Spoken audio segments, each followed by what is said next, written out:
And I said, and she looked at me and she's like, so why do you want to be a sister? And I said, well, I've done activism, I've done drag, and I think the sisters are the best way to put the two together, and that is be an activist and be a drag.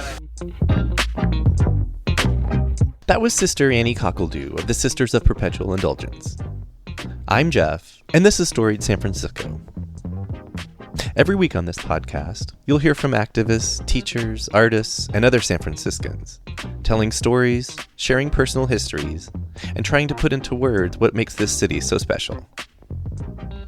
Welcome to episode 20, part 1. This podcast is the last in our series on the Sisters of Perpetual Indulgence as they gear up to celebrate their 40th anniversary this weekend. Anni grew up in San Mateo and always had the city in her mind. After going to the March on Washington back in 1993, she came back to the Bay Area looking to continue the activism that so inspired her in D.C. First joining a gay fraternity at SF State, then the Gay Rodeo, she eventually became a sister because of the charity work that the group engages in. We want to thank Heather Jacks, whom we featured in episode 13, for connecting us with the sisters. Heather's book, which also commemorates the sisters' anniversary, is called Sister Stories. Learn more about that project and get a copy for yourself on Heather's website, heatherjacks.com. Here's Sister Anni. I have a very odd story about coming to the city for the first time. It was right after the Loma Prieta earthquake. Google it, you'll figure out my age by that. I was still in high school and I got stuck at the Safeway on Market Street. My car was overheating and I was panicking because I couldn't call my parents and tell them I was stuck in the city. And I just remember two nice gentlemen coming up to me and talking to me and basically calming me down to be like, it's going to be okay. And I was like, okay. The car started to, cool down and everything. And then I was like, well, how do I get on the freeway? Because at the time, all the entrances were either closed or not open. So I was I drove all the way out to 19th Avenue and took 19th Avenue back down home because that was the only way I knew how to get out of the city at the time. I wasn't here, but I heard it was hot that day. Yes. It was actually a very hot day. My grandparents lived in the Marina District, and that following day we moved them out. And I remember it being sweltering hot, and it just a very odd, hot October time of year. So is that where the whole because I've lived here just about 20 years, and every time it gets warm, all the locals are like, earthquake weather. Is that where that came from? I don't. Or is it just silly? It's urban? Just silly. Well, it gets people who aren't from here to freak out a little bit, because really there is no earthquake weather, but because we've a couple years ago we had little tremors in December and November and December time period, and I remember it's cold. So I think there's nothing to it, but it's just fun to keep the non-locals away. Yeah. Growing up in San Mateo, as I said, it seems so far away when it's so close to Oz or the Mecca of San Francisco. And one of the things I was always wanted to do was live in the city. But when I was younger, I was very active in queer youth groups. I was part of a queer youth group in San Mateo. And we partnered with Lyric and went to the March on Washington. So I was 21 at the time and still part of the youth group because I hadn't phased out yet. Was the March 92, 93? Yeah, we'll go with that. Yeah. We'll say it was the early 90s. Keep people guessing about my age. I think we're the same age. Go on. So yeah, I went to the March on Washington with my youth group. We raised money by doing fundraisers and everything to go. And that was my first real activist movement, activist thing, was going to the March on Washington. And I have fond memories of it. It's one of my most beloved memory of being in the queer community for the first time. People singing as they're going up the DuPont Circle escalator. I mean, it's so surreal. I don't think it'll ever happen again that way. I think it'll be something different if there's ever something like that again. And it'll have corporate sponsorship. it'll be live streamed or something like that. Somebody will tweet about it. But back then it was more magical, is what you're saying for you. And it was very different. Like to tell people to where we like my youth group, we all met at DuPont Circle every night at 9:00 to make sure everyone was okay and like nobody had any issues or had anything happen to them. And it like now like people would just text one another and be like, oh, I'm fine. But like to have like every night be like, okay, it's 9:00, let's all go to DuPont Circle and check in with one another. And it was like, you don't do that. You don't have that kind of same connection. Here you just be like, hey girl, I'm fine, checking in here. And you can check somebody's Facebook page to figure out where they were. So it's very different. But as I said, I from there, I went into college. I joined Delta Lambda Phi, which is a national gay, bisexual, progressive men's fraternity. What college? San Francisco State. Oh, yeah. Zeta chapter, Lambda class.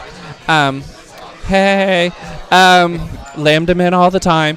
I was a fraternity boy at a gay fraternity, which really makes it kind of a sorority, but don't tell them that.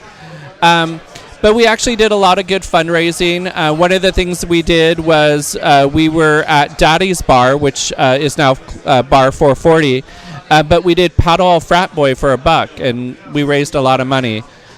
Couldn't sit down for a while, but I raised a lot of money over those few years there. And as I said, so I went from going to the March on Washington to being part of a gay fraternity. Getting a minor in gay and lesbian studies, which you really can't do anything with.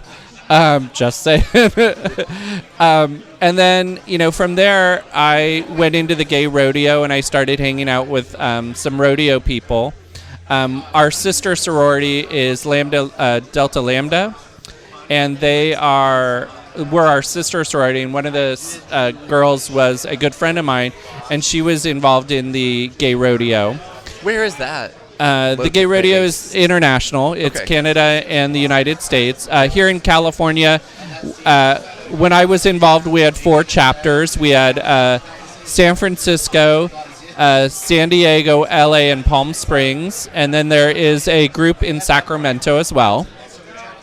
And it's called the Golden State Gay Rodeo Association. And here in the Bay Area, it's called the Golden State Gay Rodeo Association Bay Area chapter. Kind of appropriate. And I got into drag for probably the first time and realized I could raise money and awareness by being a drag queen. I won't say I was a pretty drag queen by any means, but it was a way to get people involved, and I did it for camp. And with that, I realized the sisters do a lot of charity work, and they like to drink. And the rodeos or at the time had an alcohol sponsor.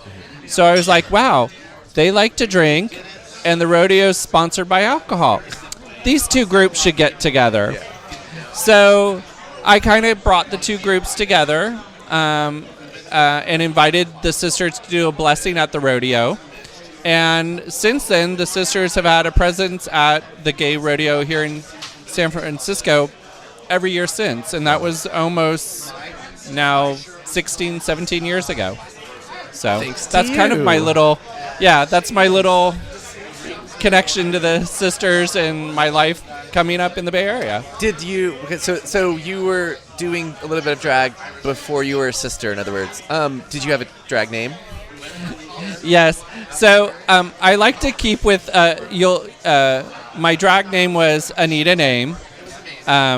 Because I was filling out the application to be a drag queen for the rodeo, and I was sitting in a bar. You'll notice there's a theme there. Unlike we are today, I'm just saying. And I was sitting down, and I turned to my friend and was like, I need a performer name. I don't have a drag name. And they're like, you need a name. And I was like, yeah. And we kept going back and forth, and I was like, no. And my friend stopped.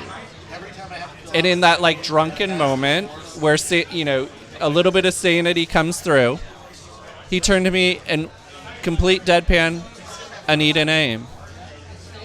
And I like looked at him and I was like, oh my God, that's the best drag name ever. And so, yeah, that's my drag name, Anita Name. It was yours, just like that.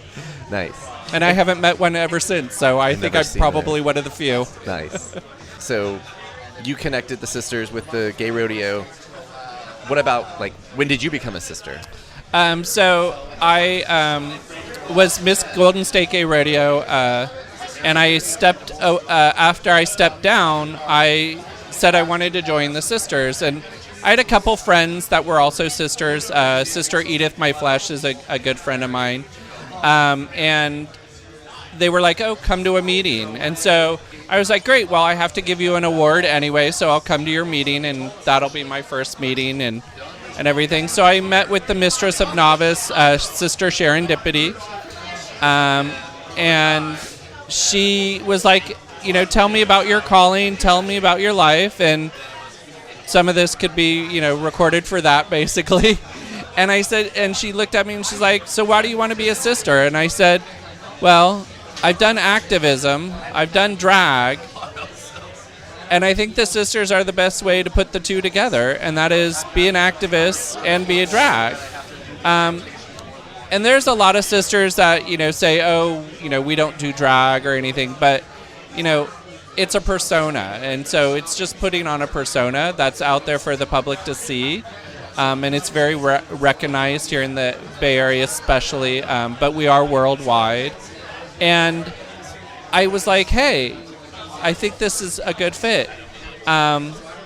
When the sisters met my now husband for the first time, one of the sisters was like, I think, we've got a good sister here in the making. He's like, yeah, it's the first time I've seen him enjoy doing drag and raising money and being an activist all at the same time. And I hadn't heard it that way before, but it really makes sense. Doing fundraising, being an activist, and being, having an alternate personality really fit for me, and it allowed me to really come out of my shell and kind of really meet the community head on in a more public way. So yeah, my current name comes from an afternoon at the Eagle Tavern in San bar. Yeah, really? Just another bar on a Sunday afternoon at a beer bus. There was alcohol probably involved, but I was sitting there with Sister Edith My Flesh and Sister Rocks and Roll, and we were sitting there, and I was a novice, so you toy with names, and everyone hates them because nobody comes up with a good name the first time around. And I was like, well, and I was like, well, I like to stay with A because my secular name starts with an A, my drag name started with an A, and it makes monogramming a lot easier. And so one of the sisters was like, gabbing, and in the distance, a gentleman revealed himself. And without a beat, one of the sisters turned around and said, Anni cockle-doo! And we stopped. We all kind of had that moment again. The world stopped for there, and they looked at me, and I looked at them, and I was like, Anni cockle-doo. That's my name. And so, yeah, I got dubbed Anni cockle-doo. Nice. And I spell it French because, got to make it sound fancy. C-O-C-Q-U-E. Right? So it's C-O-Q-U-E. Apostrophe L. So it's C-O-Q-U-E-L. Apostrophe D. Apostrophe. O-O. Do. Okay. So and it's not doodle do, it's just do. Anni cockle-doo. Anni cockle-doo. Nice. And it's no Annie with an E because I don't do E anymore. That was in the 80s. Yeah. It's so past tense. That was Sister Anni cockle-doo. Join us Thursday when Annie will talk more about the Ducal Council, which has some overlap with the sisters, and she'll reflect on the upcoming 40th anniversary of the Sisters of Perpetual Indulgence. Music for the podcast is by Otis McDonald. Film photography is by Michelle Kilfeather.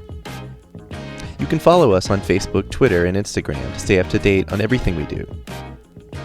Find the nearly 70 episodes on our website, storiedsf.com, and wherever you listen to podcasts. If that happens to be Apple Podcasts and you have a minute to spare, please rate and review the show for us. Send comments or suggestions to storiedsf@gmail.com. Thanks for listening.